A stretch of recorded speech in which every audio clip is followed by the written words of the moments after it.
En julio pasado, diputadas de Morena del Congreso de la capital mexicana presentaron una iniciativa de reforma al Código Civil local en materia de arrendamiento, argumentando que buscaban así garantizar el derecho a la vivienda frente a la crisis generada por la pandemia de la COVID-19. La iniciativa, que según las legisladoras Valentina Batres y Marta Ávila, fue elaborada por organizaciones ciudadanas y ellas solamente firmaron para que pudiera llegar al Pleno, causó tal polémica que se suspendió por discusión. Su discusión. ¿Por qué? ¿En qué consistía esta propuesta? Veamos el contexto.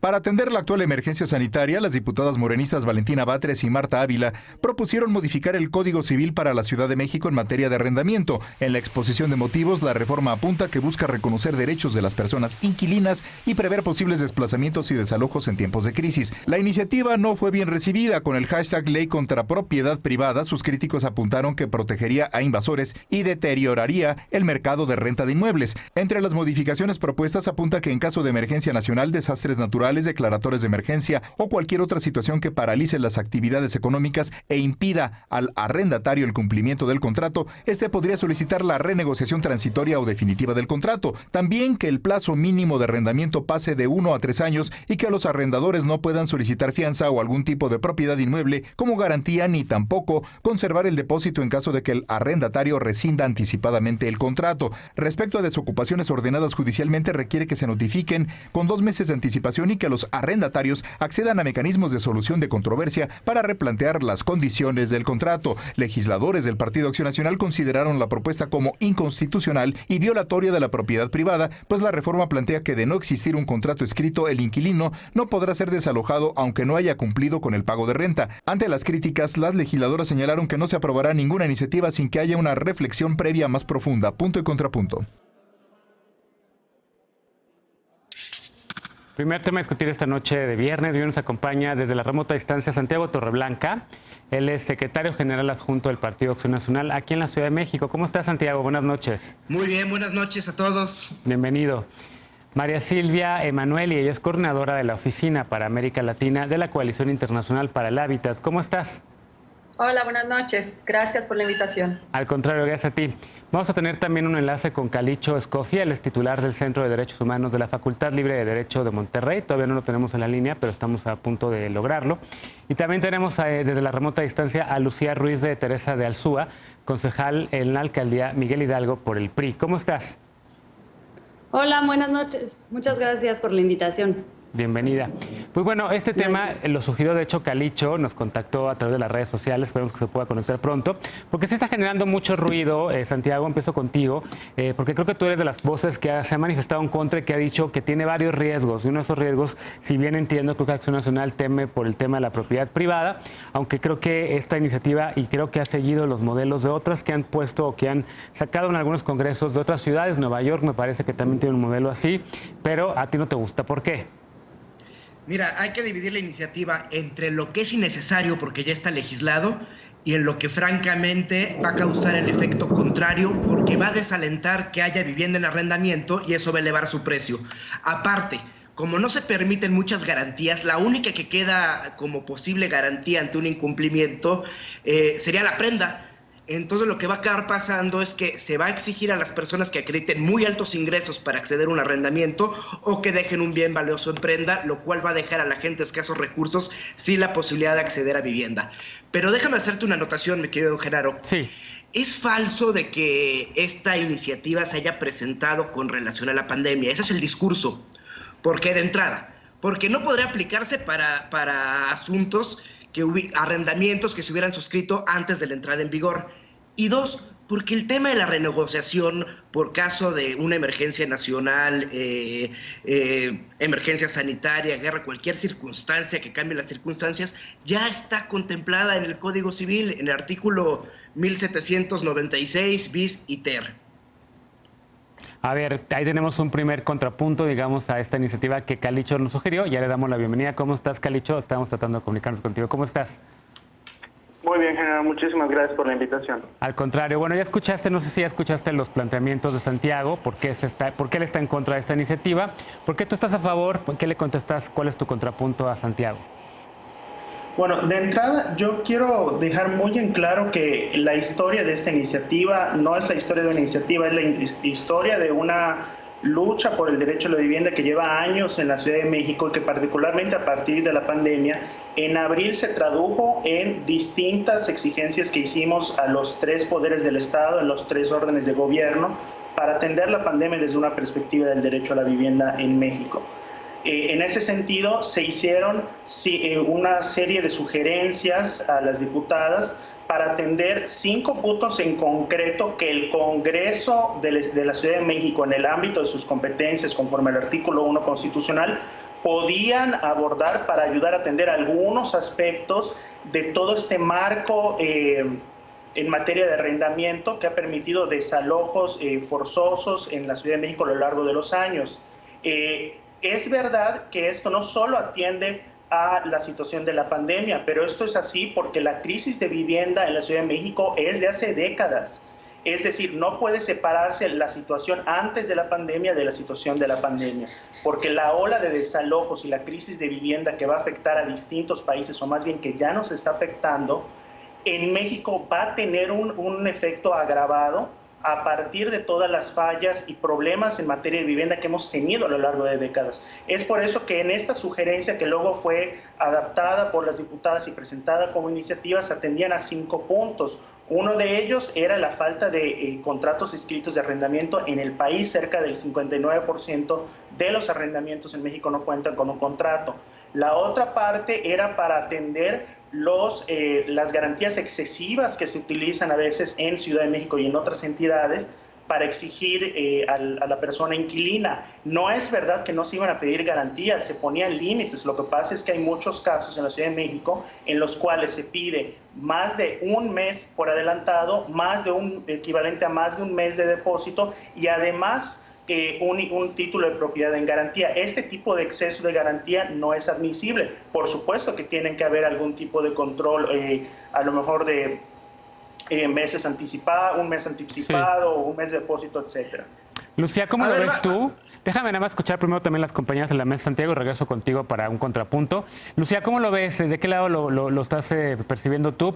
¿Estás del lado de Santiago, que tiene muchas críticas? Dice que esta ley ni siquiera se presenta por la pandemia, o del lado de Calicho, donde dices, bueno, a ver, a lo mejor no se presenta con la pandemia, pero también puede servir, digamos, para este tema de la pandemia, que por cierto han salido, y yo he visto muchas historias en redes sociales, de gente a las cuales sus caseros, en efecto, sin contratos, los están sacando porque no pueden pagar la renta, los están dejando prácticamente en la calle. Pues mira, yo coincido con Santiago, creo que es un momento donde lo más importante es que haya una certidumbre para el sector inmobiliario y más estamos hablando de una ciudad donde se realiza un promedio de una invasión diaria. Entonces creo que es bastante delicado el tema, al que no se puede comparar con otras ciudades, donde realmente aquí vemos que las denuncias por invasiones crecen año con año. Entonces realmente creo que lo más importante es darle certidumbre al mercado inmobiliario y que con este tipo de reformas pues se crea todo lo contrario. Entonces yo coincido más con lo que dice Santiago. Darle certidumbre al mercado inmobiliario más que a los inquilinos, más que a la gente que está en necesidad de una habitación, Lucía. No, creo que debe de equipararse, pero pues en este caso estamos en una ciudad donde desgraciadamente la ley ha defendido más a los inquilinos y que muchas veces deja sin medios a los propietarios para poderse defenderse y que esto se presta a todas estas invasiones que tenemos y que desgraciadamente están ahí las denuncias y que no se hace nada. Hay gente que tiene invasiones de años en sus inmuebles y que hasta el día de hoy no ha podido hacer nada. Entonces creo que podría prestarse a este tipo de cosas. María Silvia, ¿cómo lo ves tú desde fuera de la política? ¿Se puede comparar o no con lo que está ocurriendo, discusiones que están ocurriendo en otras megalópolis de América Latina o del mundo? Absolutamente. Yo creo que tocaste un tema fundamental. Lo que nosotras estuvimos presentando a través de las diputadas son iniciativas, son planteamientos que ya son realidad en España, en Italia, en Argentina, en Alemania. Algunos tienen casi 20, 30 años de haberse hecho, como el que tiene que ver con el control de las garantías, con el aumento de los tiempos del contrato, con absolutamente la necesidad que los contratos estén por escrito. Yo creo que es indiscutible que deberíamos transitar hacia esa garantía, esta seguridad, digamos, jurídica para ambas partes. Entonces, la iniciativa no está proponiendo nada nuevo en relación a lo que hacen muchos países. En efecto, plantea un artículo que tiene que ver con la pandemia, la renegociación, si creemos que es necesario o podría ser necesario precisar que en el contexto específico de la pandemia sería positivo que las personas pudieran renegociar su contrato y que si no llegan, esta es, digamos, la novedad, a un acuerdo, inquilinos y arrendatarios puedan acceder a las medidas de justicia alternativa, pero además plantea cosas efectivamente más estructurales que creemos muy necesarias en un contexto donde estamos perdiendo, digamos, un número importantísimo de empleos. Solo en abril el INEGI habla de 12.5 millones de empleos perdidos. Vamos a tener una población empobrecida como nunca en los últimos años y vamos a necesitar, por lo tanto, garantizar los derechos, sobre todo de los arrendatarios, que son la parte débil. Aquí no queremos jugar a bandos, pero quien no tiene una vivienda normalmente se encuentra en una situación de debilidad, digamos, en relación a quien la tiene. Y no comparto lo que decía la representante del PRI. Yo sí creo que hoy el Código Civil está mucho más a favor de los propietarios, y eso a partir de toda la situación de congelación de renta que duró 40 años. Después de ella sí se legisló para garantizar el propietario, y el tema de las invasiones es un tema que me parece va mucho más allá del Código Civil. Santiago, ahora sí, después de haber escuchado a Calicho, a María Silvia y a la concejala del PRI, ¿qué opinas? A ver. Pues dicen que el camino al infierno está empedrado de buenas intenciones. Yo creo que las personas que redactaron esta iniciativa no son malas, simplemente son muy ignorantes. A ver, si a alguien lo sacaron durante esta pandemia a un arrendatario, fue sin juicio. De entrada, porque los tribunales están cerrados. Entonces, ahí cometió el arrendador el delito de despojo. Y eso ya está prohibido y está legislado. Ahora, la falta de un contrato escrito, que sí es un problema, afecta más al dueño que al arrendatario, por una simple y sencilla razón. En caso de que requiera demandar en una controversia de arrendamiento inmobiliario, va a tener que primero acreditar que existe la relación contractual, acreditar el monto de la renta, acreditar las garantías y acreditar el incumplimiento. Y la otra persona ya está dentro. Entonces es más afectada una parte que la otra. Dice, el problema es que con esto se va a dejar a la gente de escasos recursos sin vivienda, porque el monto de las rentas va a aumentar exponencialmente. Y como casi no se pueden pedir garantías, va a causar que pues, te pidan comprobantes de ingresos muy altos. Decía Calicho que lo que busca es que no se pida más de un mes de depósito. Eso ya está en la ley. Pretendieron reformar el Código Civil sin leerlo antes. En el artículo 2448 en adelante está legislada en materia de arrendamiento, en materia de habitación, y ya viene que no puede haber más de un mes de depósito. Entonces, si esa era su preocupación, olvídala. Medios alternativos de solución de controversias, ya está legislado. La posibilidad de renegociar el contrato en caso de una pandemia o circunstancia extraordinaria, ya está contemplado. Entonces esta iniciativa se divide entre lo que ya estaba y no hacía falta y que solo están repitiendo, y entre cuestiones verdaderamente graves.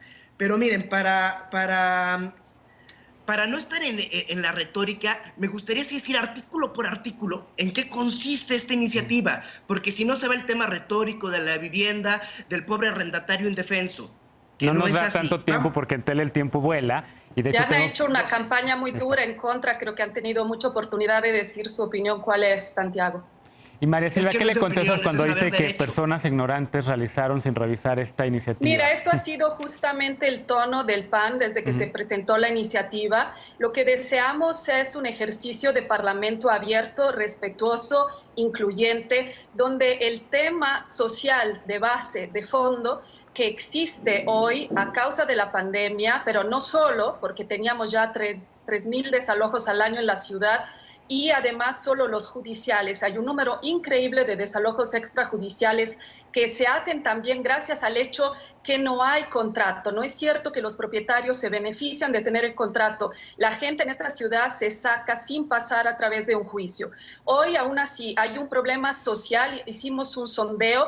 El 75% de las personas que contestaron nuestro sondeo pide que se reglamente esta situación. Hay números muy relevantes en este sondeo, pero también en otro de la Ibero, que habla del 16.6% de personas a nivel nacional que ya en mayo no podían pagar la renta. El problema es social. Los representantes del PAN, del PRI, de Morena deben dar el debate. Pedimos simplemente un debate respetuoso y profundo que se dé en la Comisión de Justicia y que no se soslaye el problema social que está de fondo. Podemos discutir todos los comas que desean, pero el problema social ahí queda y es su responsabilidad resolverlo y enfrentarlo. Bien. Saben que ya se nos acabó el tiempo de este bloque, pero les propongo que en el tercero, donde podemos hablar de agenda legislativa pendiente ampliamente, podemos retomar si todavía quedan algunos puntos, porque tenemos que hacer una pausa y regresando vamos a hablar de otro tema. Durante el tiempo de pandemia, luego de terminar el segundo periodo ordinario de sesiones, el Congreso de la Ciudad de México ha convocado a 2 periodos extraordinarios. ¿Qué temas se discutieron y aprobaron? Volvemos con ese tema y de hecho, yo pensaba que este era el tercer bloque, pero es el segundo, entonces podemos continuar con la discusión en torno a la reforma de arrendamiento. No te vayas, esto es Punto y Contrapunto.